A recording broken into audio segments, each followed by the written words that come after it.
beauties. We are here at the Lazy Overachiever. I'm your host, Naketa Thigpen, and excited, as always, to be in the space with you, especially with this next person. So, if you've been following me from the Balance Boldly podcast for ambitious women in business and a few brave men, all the way over here to the Lazy Overachiever and anywhere in between, you know I don't fangirl, right? Like, that's just not who I am. That's not my steez, any of it.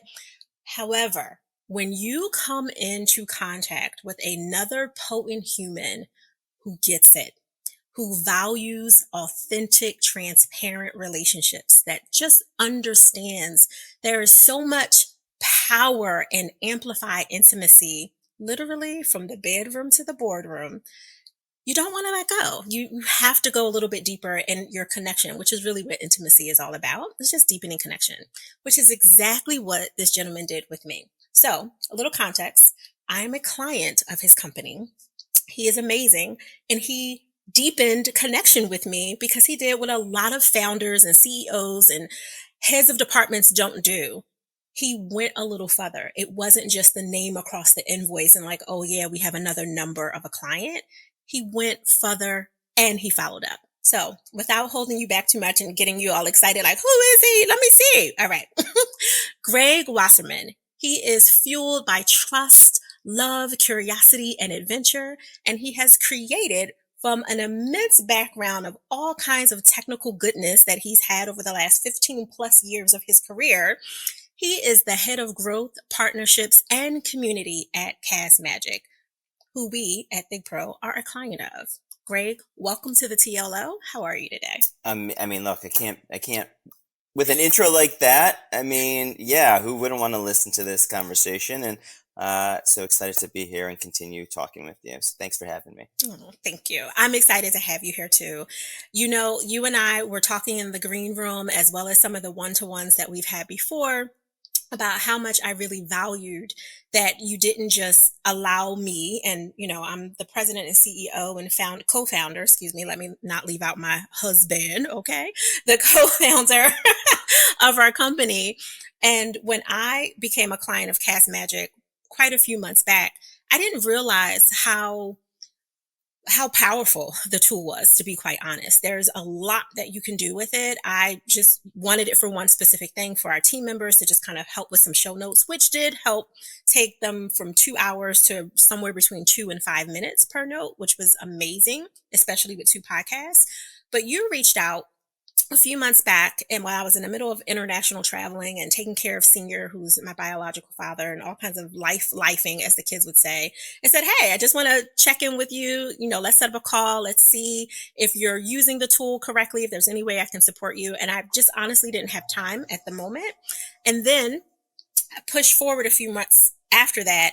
You did what a lot of people don't do. You followed up and gave such a valuable, supportive ear for what it was we were using it for, how we could be using it better. You shared stories about how you personally have used the tool.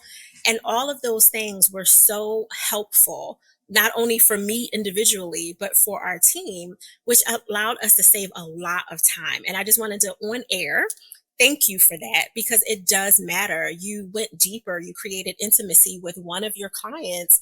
And I can tell you that I upgraded after our conversation because of that. And you didn't ask. There was no upgrade. It was not a sales call. It was not that. But that was what I pulled from it, was like, you know what? You can use this so much more powerfully. And like you and I have been talking before, being a lazy overachiever is all about working less and trusting your inner brilliance more. So I just wanted to thank you on air for that and ask you why you decided to create Castmagic for the other multi-passionate, multi-hyphenate humans that are out there like me.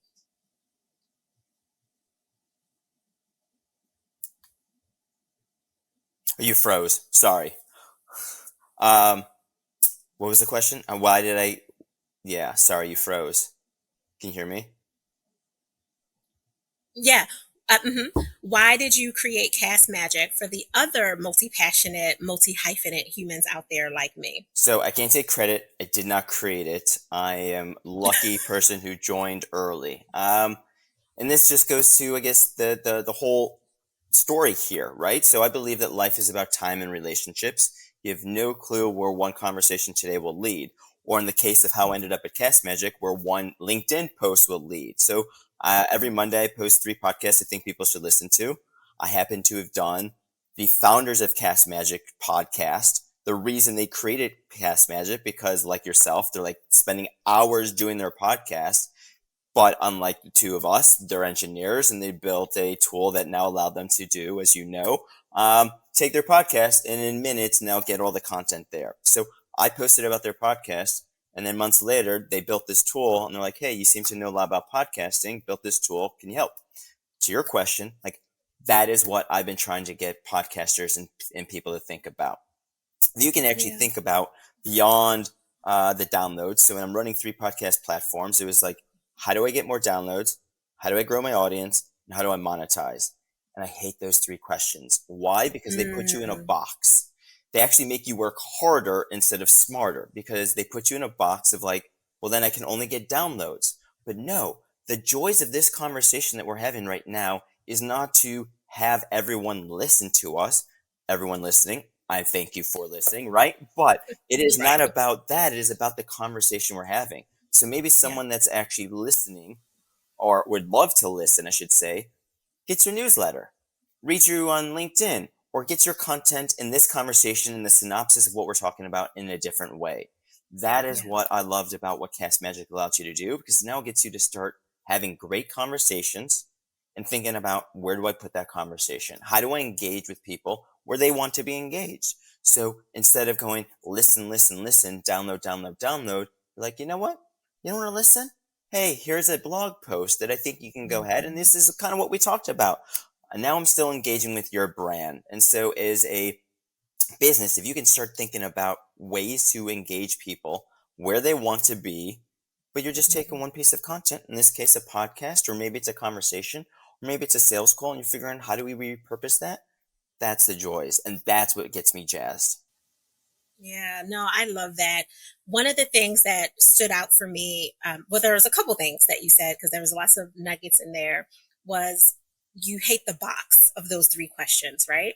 And so, way back in the day, because our company's almost 13 years old at the time of this recording, in just a couple of months, we'll be 13 officially rebellious teenagers in the business world. Uh, but back 10 plus years ago when we started, taglines were a big thing, right? Like it was important for every company. I'm sure you remember from your marketer hat for taglines to be there. And one of our taglines was break the box. So when you said that, it immediately made me think of how important it is for people to understand that many of the boxes that they fill, either themselves as individuals or their companies are kind of stuck in, are boxes that they created for themselves. And you really can break the box. But one of the things that you and I were talking about, I don't remember if it was a green room conversation or, kind of a roundabout of our intimate one-to-one conversation we had when you were so wonderfully following up and deepening connection with me in a transparent and authentic way. Was about the power of an individual being the brand. And as a balance and relationship advisor, my background is in psychotherapy as a clinician and trauma specialist. A huge thing that comes up with people is the fear of a spotlight. Mm. They're afraid to be the brand because they're like, oh, wait, what do you mean? Like that means the spotlight is on me. So a quick story that I have to say with a little anonymity because of a board that I sit on. The board member is creating a nonprofit arm to the board that she has. And while we were wrapping up our board meeting to the team of, I don't know, 12 of us that were there, she said, oh, just throwing this out there. I'm looking for names of, the new nonprofit that I'm creating, which is an amazing, amazing nonprofit that's helping disadvantaged children all across the world. It's just an amazing opportunity. And I said, oh, I put it in the chat since, there was a lot of noise in the conversation. I said, well, what about using your name? Would you be opposed? She said, yes. No one wants anything to do with me. They don't care about me. And her name, by the way, is like a French kind of like really sexy, interesting name. Like she could play off of it from a brand perspective in so many different ways. It's not like Lisa Johnson or, or something really simple. And I was like, what do you mean? She was like, no one, I want something to outlive me. That was one thing she said. And the second was, no one cares about who I am. They don't care about me as a name. And the third thing she said specifically was, I don't want to be the brand. And that, of course, may, and I, know her semi personally. It's professional, but, we've had some personal contacts. And so I know that there's a lot of fear of being in the spotlight and a lot of worry of, people rejecting her and all the things. So because of your background and everything you do, from head of growth to partnerships to community to marketing background and all of it, I'm sure you've seen this a million times, where phenomenal, brilliant humans could absolutely explode to the next level if they were willing to step forward, but they're not. So I'm curious how you've been able to, help people see their greatness so they can come from beyond the microphone, if you will, and do some of the other brand specific things that are important for them. I mean, I love that. I guess the way to look at it is, let's use you and your show as an example, right? Like, Mm-hmm. are people turning in because it's called the Lazy Overachiever Show, or are they turning in Mm-hmm. because of you and the conversations you have? So at the end of the Yeah. day, the brand is you. I'm just turning into a show that's called the Lazy Overachiever, right? So the same thing Yeah. for this lady. It's like, hold on, why are people? If you don't want to be the brand, but that's the whole. You're the one that has the thoughts. You're the one that has the Mm-hmm. ideas. You're the ones that's talking. So you are the Yeah. brand. People just happen to turn into whatever you're calling this show, and so you want the show to Yeah. live longer than you.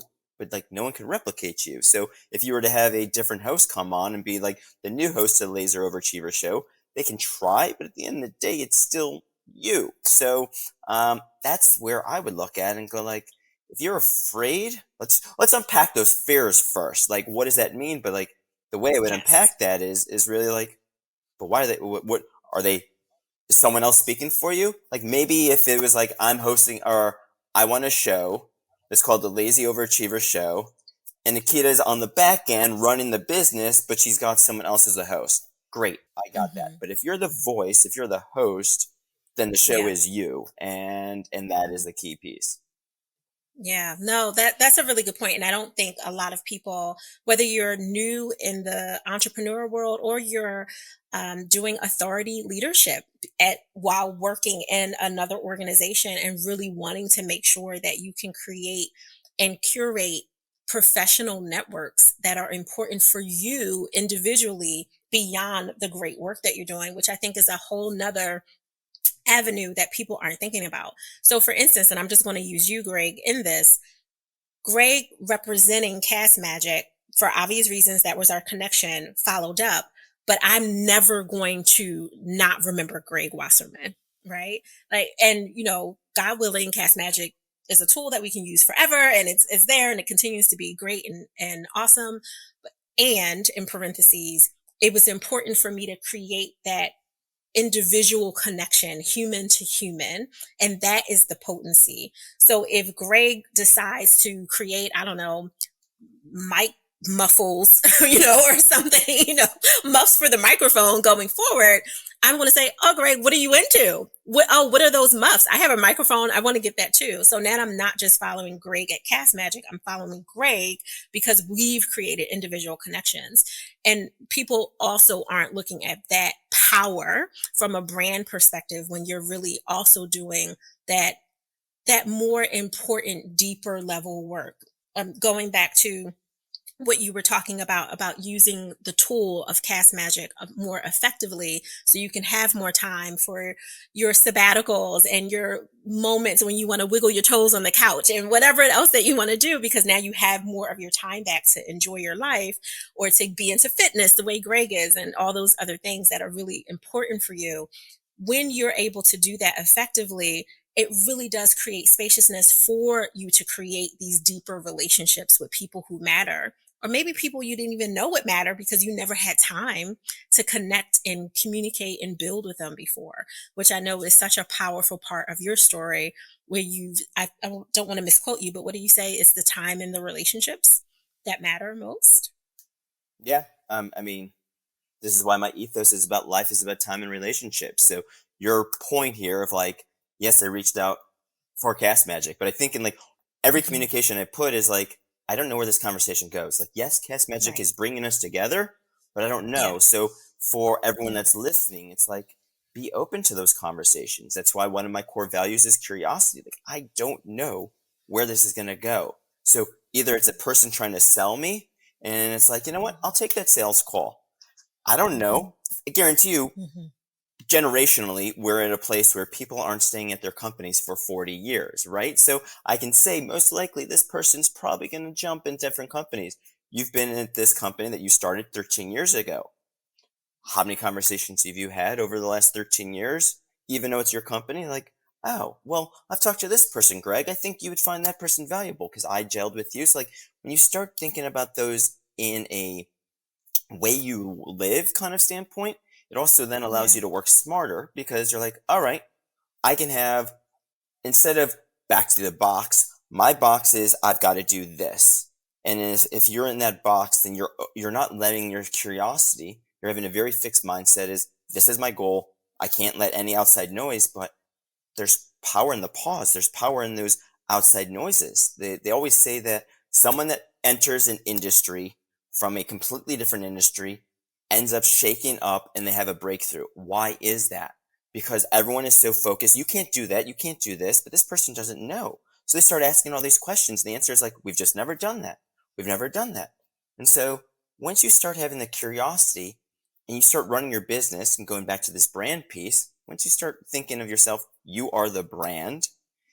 Branding is the lazy Yep. overachiever. So you are branding yourself as that. And that's an easy thing to go like, oh, Naketa, like, what do you do? It's like, oh, I'm the lazy overachiever. Like, oh, tell me more. So you're able to do those components, but get outside of the box, create those connections. And then that also allows you to leverage not just technology, but other things outside of that for working smarter, not harder. That's right. I'm trying not to clap into the microphone because that wouldn't be great for the listeners' ears, but I can't agree with you more. So a question that I have that I like to ask every expert that comes to the TLO, which is our little acronym for the lazy overachiever, is what does being intentionally selfish mean for you? And how is one way that you can see being intentionally selfish benefit you? Um, I mean, it's back to if my ethos is life is about time and relationship. For me, the Yeah. selfish act is I want to talk to everyone. I want Hmm. to. My best friend, I was talking with him yesterday.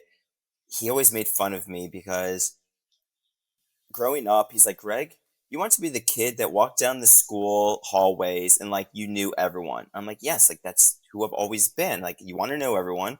It's not like I want everyone to like me, but you want them to know you. You want to know who to turn to when they're looking for something. Like that is incredibly intentional. So I love creating those connections. I've been doing it since I was a little kid. So for me, the selfish act is how do I just talk to people?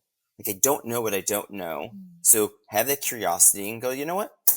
Maybe this turned into a sales call. Wasn't intentional, but like maybe it did. Or maybe it's like, how do I support you? And you know what? You didn't even have to answer that question. I'm already like, I know three people, that could help you, and I'll make the introductions. Most people don't do that. That Yeah. is core to who I am because they're like, hold on, you're spending your time right now making those connections, which you could be spending that time on your business or making something that was making you money if you think about that way. In my mind, it's like, but I'm playing the long game. If I help Right. Naketa now, I have no clue where that's going to take me in the future. Maybe it takes me nowhere and I just have that feel good moment of like, I helped her and that she made more money in that regards, but like, you don't know. So I think it's what Maya Angelou, people don't remember what you did. People remember how you make them feel or something in that regards. As I butcher the quote, but like, that's the way I look at it. So I guess the how do I live? What is it? Intentionally selfish. Um, I don't know where the future is Yeah. going to take me. So let's be selfish about the karma I'm building, and that will lead to good things. Well, I can't agree with you more, right? Like, I'm all about being intentionally selfish.